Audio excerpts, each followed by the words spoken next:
Alors André Comte-Sponville, bonjour. Vous venez de parler on parle aujourd'hui de cette notion d'empowerment. Vous disiez qu'à l'intérieur, vous distinguiez une autonomisation et une responsabilité. La responsabilité, on en parlait depuis ce matin. Comment ça s'articule pour vous ?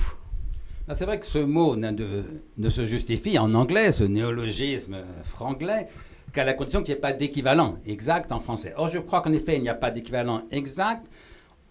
Les deux que je préfère, c'est autonomisation d'une part et responsabilisation d'autre part. Mais justement, l'empowerment, c'est la conjonction des deux. Et donc, aucun des deux mots ne peut à lui seul signifier l'empowerment, puisque l'empowerment suppose aussi l'autre de ces deux mots. Alors, qu'est-ce que c'est que l'autonomisation ? C'est devenir autonome, c'est-à-dire devenir libre, mais pas n'importe comment ni pour faire n'importe quoi, puisque la meilleure définition de l'autonomie, c'est celle qu'a donnée Rousseau. Rousseau disait « Être libre, c'est obéir à la loi qu'on s'est prescrite ».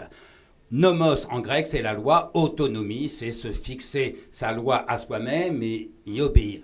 Et de ce point de vue, bien sûr, ça vaut mieux que l'hétéronomie, c'est-à-dire l'obéissance, la soumission à un pouvoir supérieur, comme ça fonctionne encore souvent dans l'entreprise dite pyramidale. Et chacun comprend bien que ce modèle de l'entreprise pyramidale est fragilisé pour 1000 raisons.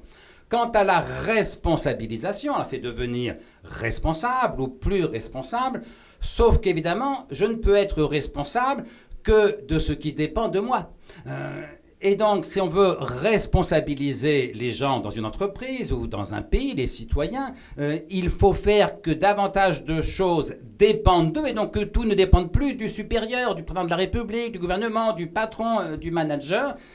Ce qui veut dire que les dirigeants, managers ou hommes politiques doivent accepter de perdre une partie de leur pouvoir sur ce que j'appelle l'autorité. On dirait potestas en latin parce que c'est la seule façon d'augmenter le pouvoir de, ce qu'on dirait en latin la potentia, la puissance des salariés ou des citoyens. Voyez. Et dans l'idée d'empowerment, à mon sens, voilà, il faut prendre en compte ces deux sens du mot pouvoir, pouvoir sur, pouvoir de commander, et pouvoir de, la puissance d'agir, pouvoir de voyager, pouvoir parler, marcher, faire l'amour, etc.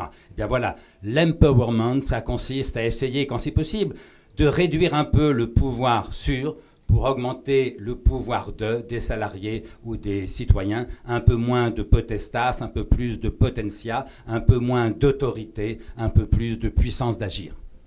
Merci. Merci à vous.